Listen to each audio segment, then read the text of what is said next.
নমস্কার ভক্তবৃন্দ, মন মন্দির চ্যানেলে আপনাদের সবাইকে স্বাগত জানাই। জয় শ্রীকৃষ্ণ, রাধে রাধে। সকল দর্শক বন্ধুকে জানাই ভক্তি আর ভালোবাসার প্রণাম। আশা করি ভক্তবৃন্দ ভগবানের আশীর্বাদে আপনারা সবাই ভালো আছেন। আমরা প্রত্যেকে চাই আমাদের গৃহ হোক সুখ শান্তি আর সমৃদ্ধির আলোয় ভরা। আর এই সুখ শান্তির চাবিকাঠি লুকিয়ে আছে আমাদের চারপাশের প্রকৃতির মাঝে। হিন্দু ধর্মে গাছপালাকে শুধু উদ্ভিদ নয়, স্বয়ং দেবতা বা দেবী সত্তা রূপে পুজো করা হয়। কিন্তু আপনারা কি জানেন, আমাদের অজান্তেই বাড়িতে লাগানো কিছু গাছ ডেকে আনতে পারে অমঙ্গল, দারিদ্র্য আর রোগ ব্যাধি। আজ আমরা জানব বাস্তুশাস্ত্র ও ধর্মীয় মতে গৃহস্থালিতে কোন গাছগুলি একদমই লাগানো উচিত নয়, কেন সেইগুলি নেতিবাচক আত্মা বা শক্তি বাসা বাঁধে। আর এর পাশাপাশি জানব সেই মহাজাগতিক রহস্য, যখন দেবী লক্ষ্মী স্বয়ং শ্রীকৃষ্ণকে জিজ্ঞাসা করেছিলেন কোন গাছ লাগালে দূর হবে দারিদ্র্য আর লাভ হবে রোগ মুক্তি। আজকের এই ভিডিও আপনার বাড়ির বাস্তু ও ভাগ্য দুটোকেই পাল্টে দেবে। ভিডিওটি শেষ পর্যন্ত মনোযোগ দিয়ে দেখুন, কারণ এর প্রতিটি কথা আপনার জীবনের জন্য অত্যন্ত গুরুত্বপূর্ণ। চলুন শুরু করা যাক আজকের এই পবিত্র আলোচনা। হিন্দু ধর্ম অনুসারে নিষিদ্ধ গাছ আর তাদের কারণ। শাস্ত্র ও লোকবিশ্বাস অনুসারে সাধারণ গৃহস্থালির জমিতে বা উঠোনে কিছু গাছ লাগানো অশুভ বলে বিবেচিত হয়। এর পেছনে প্রধানত আধ্যাত্মিক কারণ এবং বাস্তুর নিয়ম কাজ করে। কাঁটা জাতীয় গাছ যেমন ক্যাকটাস, অন্যান্য কাঁটাযুক্ত ঝোপ। আধ্যাত্মিক কারণ, ধর্মমতে কাঁটা হলো বিভেদ, বাধা ও নেতিবাচক প্রতীক। এই গাছগুলি বাড়িতে থাকলে পরিবারে ঝগড়া, মানসিক অস্থিরতা এবং সম্পর্কের মধ্যে দূরত্ব সৃষ্টি হয়। যদিও গোলাপ ও লেবু এর ব্যতিক্রম, কারণ এদের ঔষধি ও পূজার গুরুত্ব আছে। তেঁতুল ও শিমুল গাছ, এই গাছগুলি সাধারণত অনেক বড় হয় এবং এদের ঘন পাতায় আলো বাতাস কম পৌঁছায়। লোকবিশ্বাস অনুসারে তেঁতুল এবং শিমুল গাছে অশুভ আত্মা, প্রেত বা নেতিবাচক শক্তি সহজে আশ্রয় নেয়।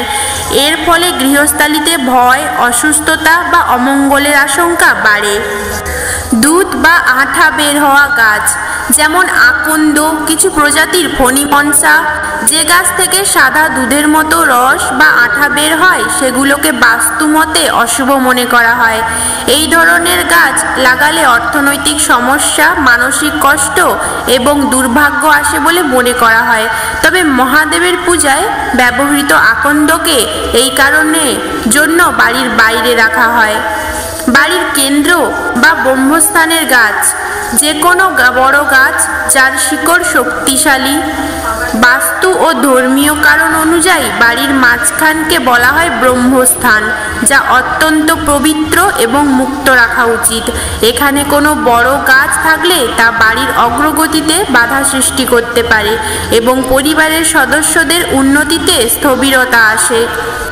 এইবার আসি সবচেয়ে রহস্যময় প্রশ্নে। যে গাছগুলিতে আত্মা বা অশুভ শক্তি আছে বলে বিশ্বাস করা হয়, সেগুলি বাড়িতে লাগালে বা তার আশেপাশে থাকলে কি হয়? অশুভ শক্তির উপস্থিতিতে গৃহের পবিত্রতা নষ্ট হয়। এর ফলে পরিবারের সদস্যদের মধ্যে অকারণে ঝগড়া, ভুল বোঝাবুঝি এবং চরম মানসিক অশান্তি দেখা দিতে পারে। আধ্যাত্মিক মতে নেতিবাচক শক্তি প্রথমে আমাদের মন ও শরীরে আঘাত আনে। এর ফলে রোগ ব্যাধি সহজে দূর হতে চায় না এবং চিকিৎসার পরেও মানুষ সুস্থ হতে পারে না। যেখানে অশুভ শক্তির প্রভাব থাকে সেখানে দেবী লক্ষ্মীর কৃপা থাকে না। অর্থের আগমন কমে যায়, অপ্রয়োজনীয় খরচ বাড়ে এবং ধীরে ধীরে সংসারে দারিদ্র্য প্রবেশ করে। সবচেয়ে গুরুত্বপূর্ণ হল ভক্তি এবং উপাসনার জন্য শুদ্ধ মন ও পরিবেশ প্রয়োজন। এই নেতিবাচক শক্তি ভক্তের মনে অবিশ্বাস, সংশয় বা আলস্য সৃষ্টি করে, যা তাকে ঈশ্বর থেকে দূরে সরিয়ে দেয়। তাই ভক্তবৃন্দ, আধ্যাত্মিক দিক থেকে দেখলে এই গাছগুলি গৃহের শুভ শক্তিকে গ্রাস করে এবং আমাদের জীবনকে অন্ধকারে ঠেলে দেয়। ভক্তবৃন্দ, এবার আমরা প্রবেশ করব এক মহাজাগতিক সত্যের গভীরে। পৌরাণিক কাহিনী অনুসারে একবার দেবী লক্ষ্মী স্বয়ং ভগবান শ্রীকৃষ্ণকে জিজ্ঞাসা করেছিলেন, হে প্রভু, মর্তলোকে আপনার ভক্তরা কিভাবে নিজেদের গৃহকে দরিদ্র মুক্ত রাখতে পারে এবং রোগ ব্যাধি থেকে মুক্তি পেতে পারে?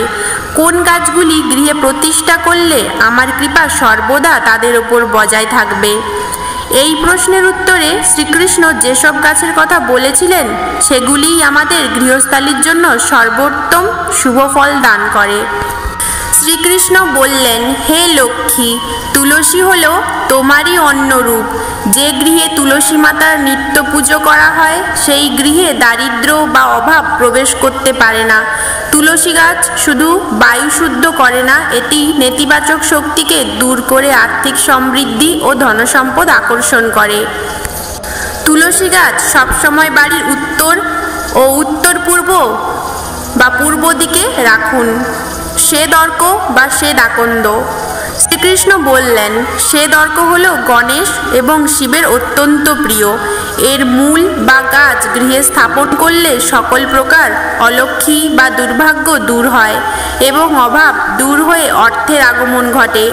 এর শুভ প্রভাবে ব্যবসায় উন্নতি আসে। শ্রীকৃষ্ণ আরও বললেন, যে গাছের পাতা সবুজ এবং সতেজ থাকে আর যার ঊর্ধ্বমুখ হয়ে বাড়ে তা হলো প্রগতির প্রতীক। এই গাছ ঘরে রাখলে ধনসম্পদ বৃদ্ধি পায় এবং ঋণ থেকে মুক্তি মেলে। এটি বাড়ির দক্ষিণ পূর্ব দিকে রাখা সবচেয়ে শুভ। বেল গাছ হলো মহাদেবের নিবাস। যে গৃহে বেল গাছের পুজো হয় সেখানে মৃত্যু ভয় ও রোগ ব্যাধি থাকে না। বেলপাতা রোগনাশক এবং এর ছায়া পরিবারকে শান্তি দান করে। আমলকি গাছ। আমলকি হলো স্বয়ং বিষ্ণুর প্রিয় বৃক্ষ। এর ফল যেমন শরীরকে রোগমুক্ত করে, তেমনি এটি বাড়িতে থাকলে নানা ধরনের ত্রুটি দূর হয় এবং দীর্ঘায়ু লাভ হয়। অশোক গাছ। এই বৃক্ষ শোক দূর করে, এর নামেই আছে এর মাহাত্ম্য। বাড়িতে অশোক গাছ রাখলে নেতিবাচক শোক ও দুঃখ দূর হয়। এটি মানসিক চাপ কমায় এবং পরিবারে আনন্দ ও সুখ নিয়ে আসে। প্রিয় ভক্তবৃন্দ, শ্রীকৃষ্ণের এই উপদেশই আমাদের জীবনের পথপ্রদর্শক। ধর্মীয় এবং আধ্যাত্মিক সত্য এটাই যে আমাদের গৃহকে মন্দির বানাতে হলে বাইরের অমঙ্গলকে দূরে রাখতে হবে।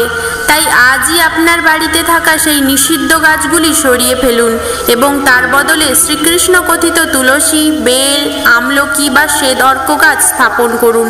বিশ্বাস রাখুন, যেখানে ভক্তি আছে সেখানে স্বয়ং ঈশ্বর থাকেন, আর যেখানে দারিদ্র্য বা রোগব্যাধি থাকতে পারে না। আপনি যদি এই পবিত্র আলোচনায় শান্তি পেয়ে থাকেন তাহলে অবশ্যই ভিডিওটিতে একটি লাইক দিন আর আপনার পরিবার ও বন্ধুদের সাথে শেয়ার করুন। আমাদের চ্যানেলটি সাবস্ক্রাইব করতে ভুলবেন না। অবশ্যই সাবস্ক্রাইব করে চ্যানেলটি এই ভক্তিমূলক যাত্রার সঙ্গী হয়ে যান। আপনার জীবন সুখের হোক, শান্তি ও সমৃদ্ধি ভরপুর। জয় শ্রীকৃষ্ণ। রাধে রাধে।